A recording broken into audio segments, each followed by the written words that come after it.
Hey guys, and welcome to. Sorry. Hi guys. It's Yosarian here. The guy who posts the weird guitar videos that no one watches. And welcome to my first ASMR video. Unedited. Terrible lighting. Terrible sound for that precious lo-fi quality that all the kids are after these days in their chill hop beats and their lo-fi instrumentals. Today, I'm going to be walking you through a book haul of some books that I recently purchased on the site Thrift Books. I believe their website is thriftbooks.com. And I've received 2 packages. I think there's a third one forthcoming. But I wanted to open these books for you and tell you a little bit about them. Again, this is unrehearsed and unresearched for, but that means I'll be brief and sparse, minimal, as is my general style. But let's just hop into it, shall we?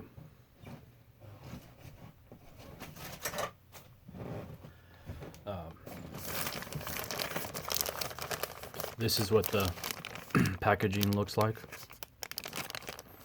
It's green with white writing. And it's addressed to yours truly. I'm not going to show the address because I don't want stalkers. Oh, I have a little milk in my beard. So anyways, just cut this open.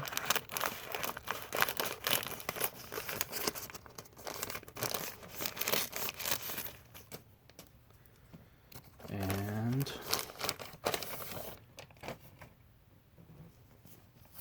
okay, that's not what I expected it to be. I was expecting this to be Catch-22 and this to be something else. But we have here the writings backwards because I'm using my phone on selfie mode. But we have The Crook Factory by Dan Simmons. I'm going to close my sock drawer so I can stand a little bit closer.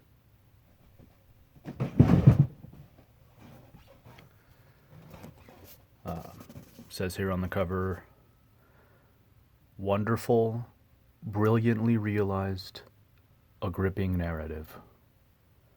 And that's by Ian Pearce, who's also a writer, a New York Times bestselling author of An Instance of the Finger Post. I believe he's a sci-fi writer. No, I don't know what he is. Check him out if you want to. But Dan Simmons is a writer of many different genres. I was first introduced to him through the sci-fi tetralogy Hyperion and Endymion. Or actually, I don't know if it's a tetralogy, or 2 duos, 2 duets, whatever you want to call it.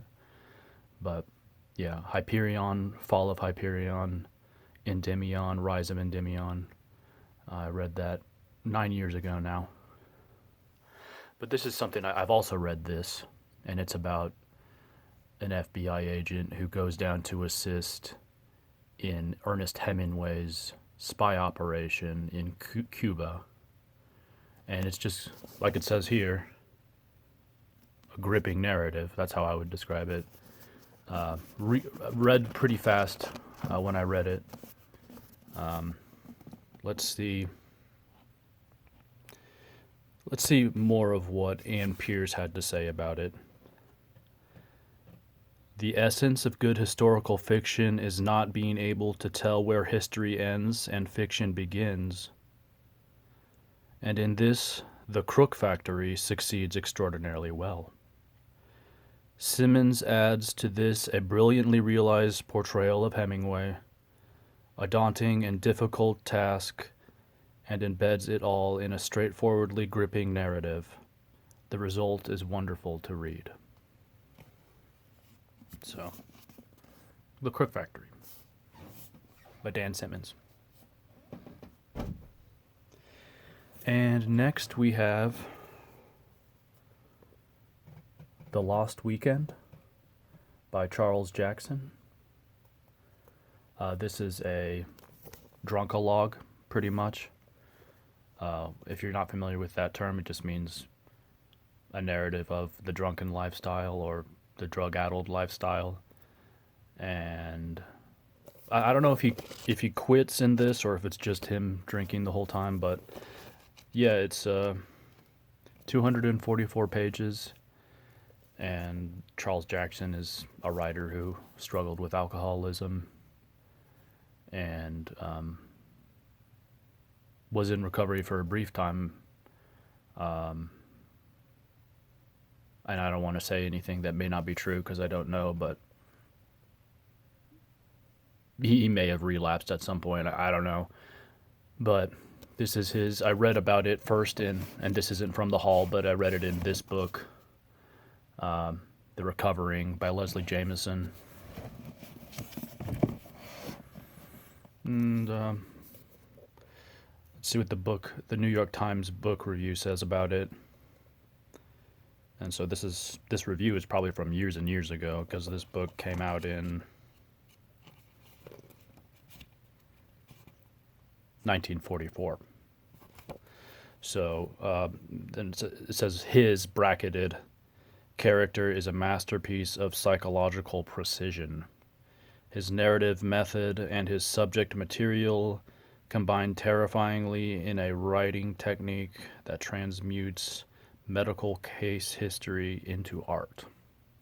So there you have it, New York Times book review. Transmutes medical case history into art.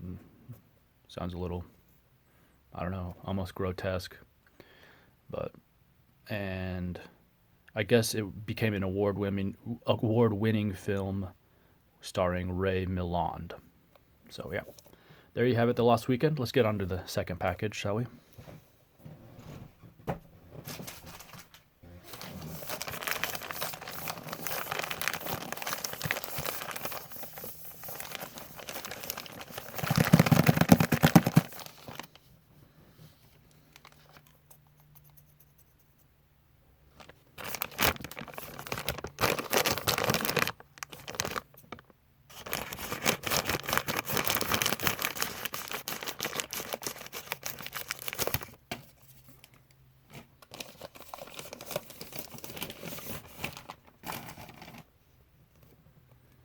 Okay, so in this one we have my namesake, Joseph Heller's Catch-22, and this is a cover art. I briefly borrowed this from someone else before I had even read the whole thing cover to cover. Believe it or not, it took me, I think, 31 years to do that, till my 31st year when I was 31 to have read the whole thing cover to cover. But I read excerpts of this in this, with this book, with this cover art, this edition or whatever. My guitar teacher loaned a copy of that to me, and I don't have the version I read within arm's reach, but I've read a different. So it'll be interesting to see if this cover art brings a different feel to it. You know what I mean? But for those of you who don't know, I call it an American classic. That makes some people feel old, but it's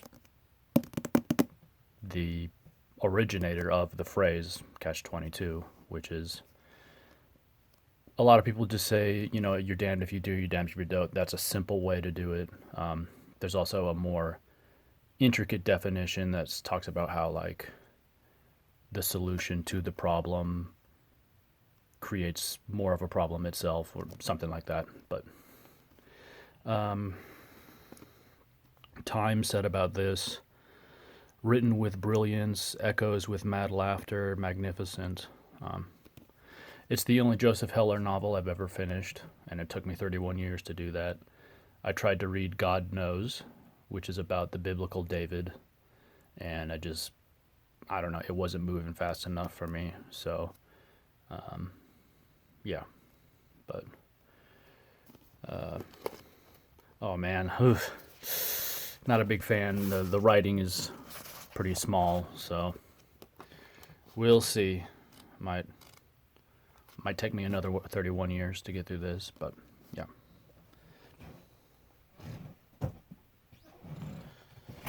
And then a nice companion to that, in a sense.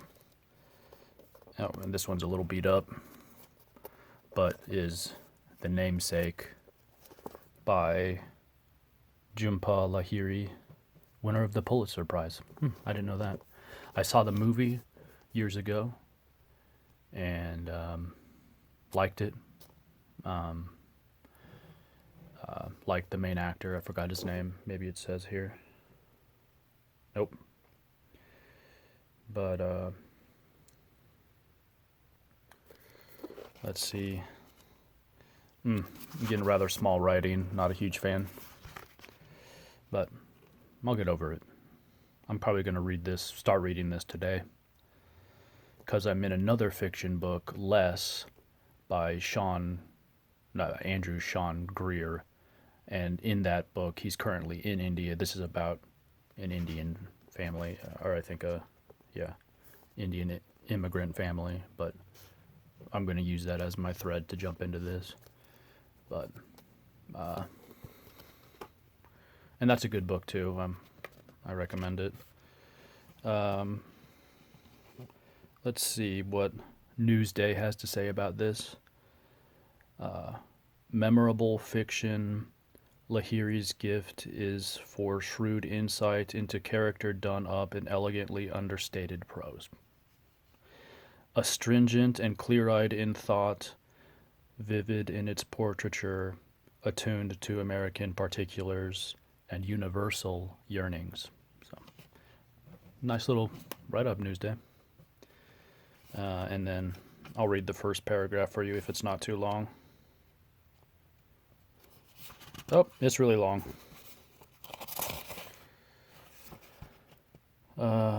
So, yeah.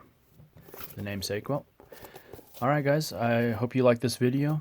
Hopefully, maybe at least one person from the Discord watches it. Discord channel. But if anyone else out there sees this, give it a thumbs up. And I hope you have a great day. Happy reading. Bye.